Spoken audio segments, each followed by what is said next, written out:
أعوذ بالله من الشيطان الرجيم.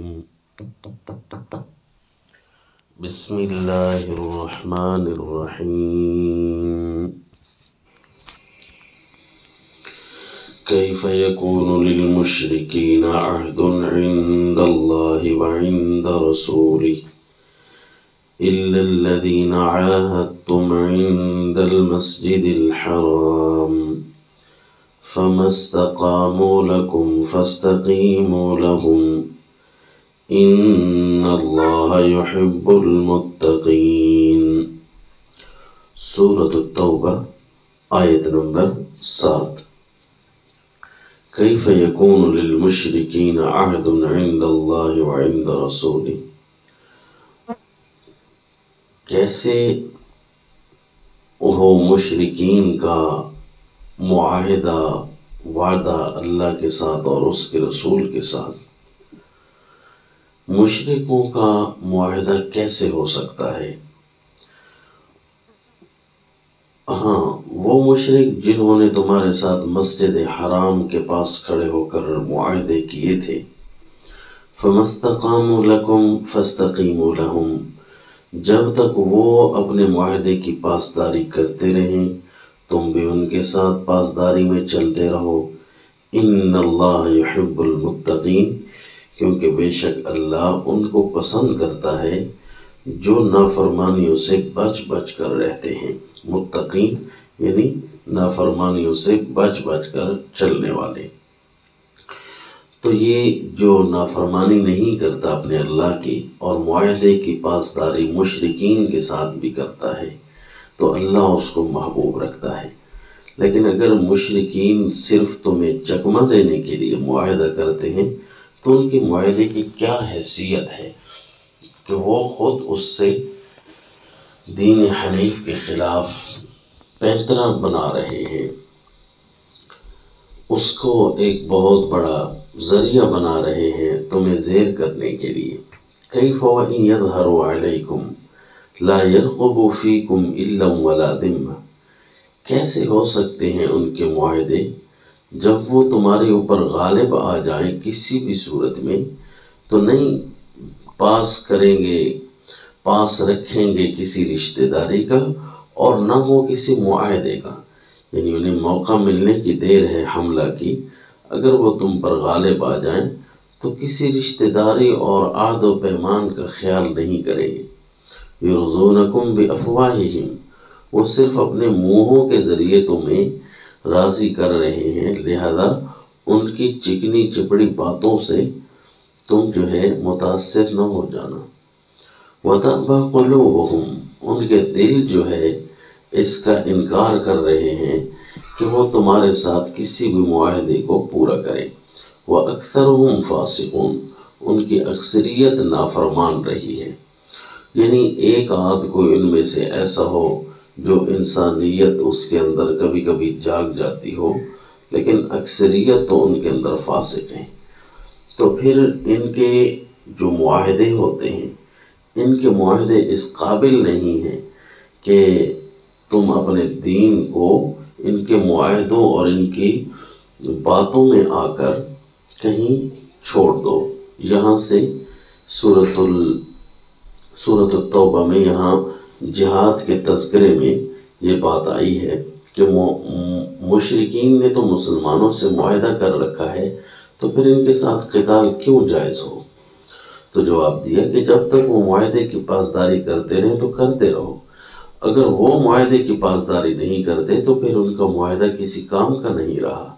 تو اس کا مطلب یہ ہوا کہ تم نے ان کے معاہدے کے ساتھ چلنا ہے. اگر وہ توڑ رہے ہیں تو پھر یوں سمجھو کہ تم نے بھی اپنے دین کو پورا کرنا ہے اور معاہدے کو ختم کر دینا ہے، کیونکہ معاہدے کے چلنے کی شرط یہی تھی کہ جب تک تم صحیح رہو گے تو ہم بھی تمہارے ساتھ صحیح چلتے رہیں گے. باقی اشتروا بآیات اللہ ثمنا قلیلا فصدوا عن سبیلہ، یہ تم ان کے معاہدوں کو دیکھ رہے ہو، یہ تو اللہ کی آیتوں کے مقابلے میں دنیا کی قیمت کو انہوں نے پسند کر رکھا ہے. ایک طرف اللہ کی آیتیں تھیں اور ایمان تھا اور دین تھا اور دوسری طرف دنیا تھی، انہوں نے دنیا کو قبول کر رکھا ہے۔ فصدوا عن سبیلہ، اللہ کے سیدھی راہ سے یہ رکاوٹ بن چکے ہیں۔ انہم ساء ما کانوا یعملون، بہت برا ہے جو یہ کر رہے ہیں۔ تو پھر ان کے اتنے برے کاموں کو نہ دیکھنا اور پھر کہنا کہ یہ انہوں نے ہمارے ساتھ معاہدہ کر رکھا ہے، تو یہ صرف اپنی زبانی جمع خرچی سے تمہیں مطمئن رکھنا چاہتے ہیں، جبکہ دوسری طرف یہ پورے کے پورے دین کو اڑانا چاہتے ہیں۔ لا يرقبون فی مؤمن الا ولا ذمہ، کسی مومن اور صحیح العقیدہ کے بارے میں یہ لحاظ نہیں کریں گے کسی رشتہ داری کا اور نہ کسی عہد و پیمان کا، یعنی ان کو موقع ملنے کی دیر ہے۔ پھر دیکھنا، کیونکہ جو اللہ کا نہیں رہا وہ اللہ کے بندوں کا کیسے رہے گا؟ جو اللہ سے معاہدے توڑ چکا وہ مسلمانوں اور مومنوں کے ساتھ کیسے رشتہ داری اور ذمہ داریوں کا لحاظ کرے گا؟ اولئک هم المعتدون، یہ لوگ عادی مجرم ایسے ہو گئے کہ حد سے بڑھنے والے ہیں، حد سے بڑھتے ہیں یہ لوگ۔ اور جب حد کو کراس، دین کی ایک حد تھی، اس حد کو کراس کر رہے ہیں تو پھر ان کے اندر وہ انسانیت نہیں رہی جو اللہ تعالیٰ ان سے چاہ رہے تھے۔ تو جب انہوں نے اللہ کے عہد و پیمان کو ختم کر دیا تو کسی مومن کے بارے میں یہ کوئی معاہدہ کیوں پورا کریں گے؟ ہاں، فَإِن تَابُوا وَأَقَامُوا الصَّلَاةَ وَآتَوُا الزَّكَاةَ فَإِخْوَانُكُمْ فِي الدِّينِ، یہ مشرکین اگر توبہ کر لیں، اگر یہ نماز پڑھنے لگ جائیں، زکوٰۃ ادا کرنے لگ جائیں، یعنی دین کی ہر قسم کی عبادت جانی مالی اور پورے دین کو ظاہر باہر بھی اپنانے لگ جائیں، فَإِخْوَانُكُمْ فِي الدِّينِ، تو پھر تمہارے دین میں بھائی ہیں، پھر ان کے ساتھ مکمل اسی طرح تعاون رکھو۔ وَنُفَصِّلُ الْآيَاتِ لِقَوْمٍ يَعْلَمُونَ، یہ آیتیں ہم تفصیل سے بیان کرتے ہیں اس قوم کے لیے جو جاننا چاہتی ہو۔ لہذا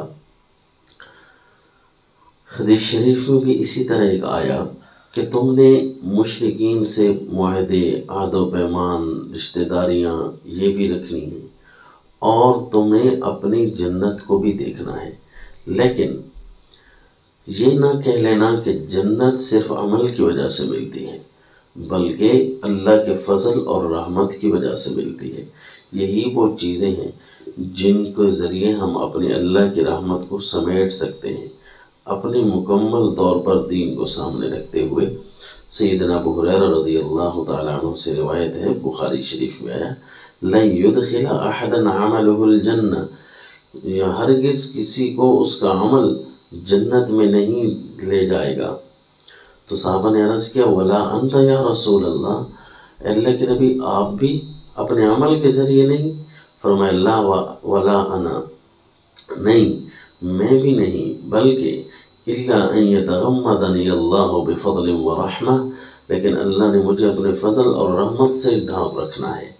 فسددوا وقاربوا، لہذا اگر جنت میں جانا ہے تو اس کے لیے ہے کہ کام ٹھیک ٹھیک کرتے رہو، یوں اللہ کا فضل جب آئے گا تو پھر جنت ہی ملے گی، ورنہ کام کا عوض دیکھ لو، ایک ذرہ سی چیونٹی ہو، وہ بے شک صبح سے لے کر شام تک کام کرتی رہے تو آپ اسے کنال 2 کنال کا گھر تو خرید کر نہیں نہ دے دو گے، تو اس نے کام کیا کیا ہے، تمہارے کس فائدے میں رہا؟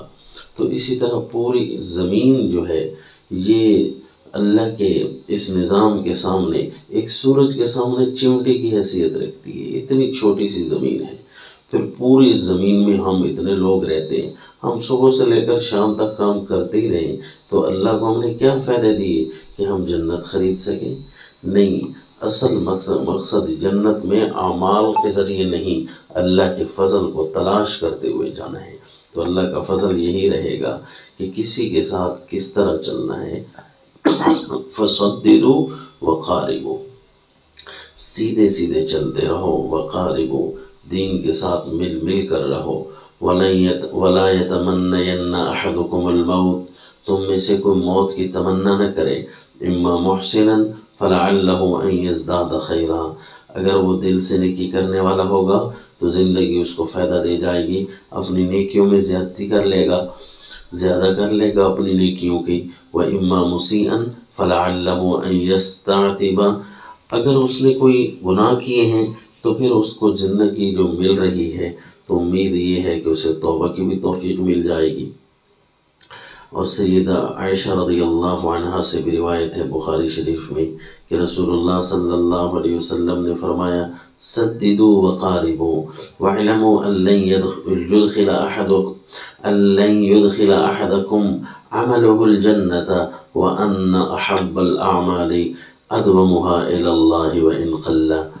سیدہ عائشہ رضی اللہ تعالیٰ عنہ فرماتی ہیں رسول اللہ صلی اللہ علیہ وسلم نے فرمایا، لوگوں سیدھے سیدھے رہو، وقاربو دین کے قریب قریب ہو کر رہو، وَاعْلَمُوا اور یہ جانو، أَلَّن يُدْخِلَ أَحَدَكُمْ عَمَلُهُ الْجَنَّةَ ہرگز تم میں سے کسی ایک کے اعمال اسے جنت میں نہیں لے جائیں گے، بلکہ اللہ کا فضل اسے جنت میں لے جائے گا، وَأَنَّ أَحَبَّ الْأَعْمَالِ أَدْوَمُهَا إِلَى اللَّهِ وَإِنْ قَلَّ اور اللہ کو سب سے محبوب اعمال وہ لگتے ہیں جو ہمیشہ کیے رکھیں اگرچہ تھوڑے ہی ہوں۔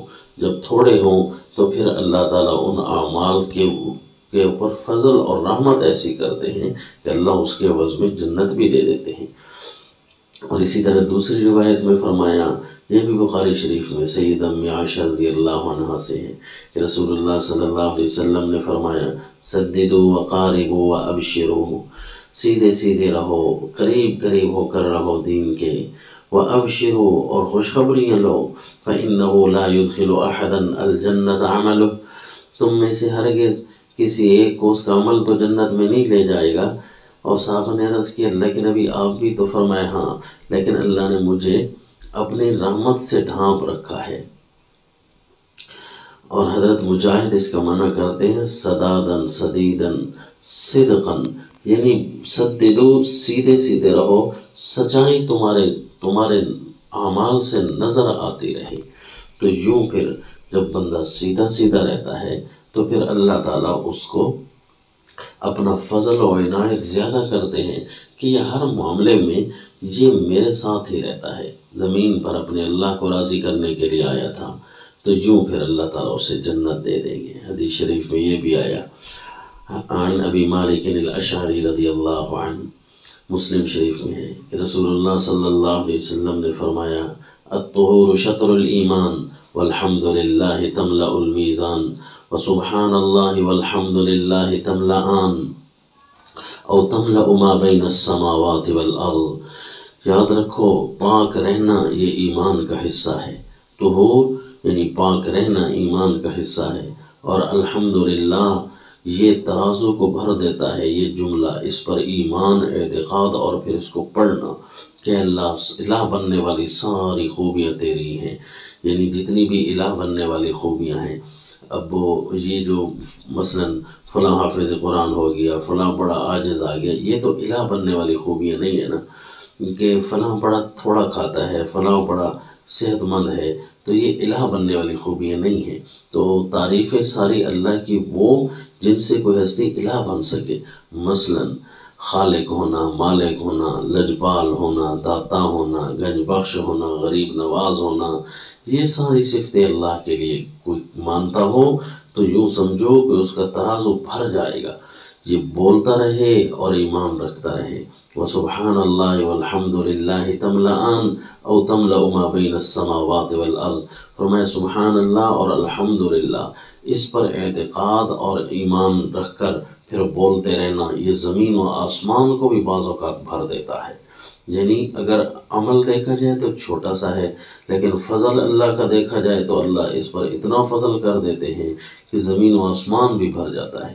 والصلاۃ نور والصدقۃ برہان، نماز تو تمہارے لیے روشنی ہے، ہر طرح کی روشنی ہے، دنیا میں بھی تمہاری آنکھیں کھول کر رکھے گی، اندھیروں سے بچائے گی، شرک اور گناہوں کے اندھیرے، اور تمہیں آخرت میں بھی ایسی روشنیاں دکھائے گی کہ ہمیشہ تم اس کے اپنی رحمت اللہ کی سامنے پاؤ گے اسی نماز کے ذریعے۔ والصدقۃ برہان، اور صدقہ تمہارے لیے برہان اور دلیل ہے۔ والصبر ضیاء، اور ڈٹ کر رہنا دین پر، یہ تو تمہارے لیے روشنیاں ہی روشنیاں بنا دے گا۔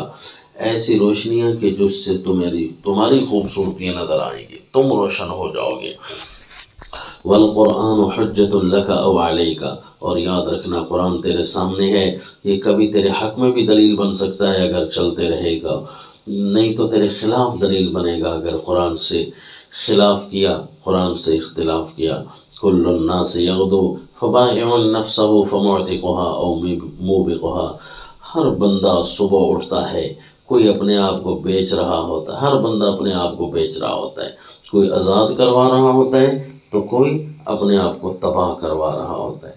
لہذا یہ جن کے ساتھ تم نے چلنا ہے، معاہدے کرنے ہیں، جن کے ساتھ تم نے ان کی باتوں کی پاسداری کرنی ہے، تو صرف اور صرف بنیاد دین حنیف ہو، کیونکہ ہر بندہ صبح اٹھ رہا ہے، کوئی اپنے آپ کو بیچتا ہے اور کبھی ہلاک کروا دیتا ہے، تو کوئی اپنے آپ کو جہنم سے اور اللہ کی ناراضگی سے آزاد کروا لیتا ہے۔ وما علینا الا البلاغ۔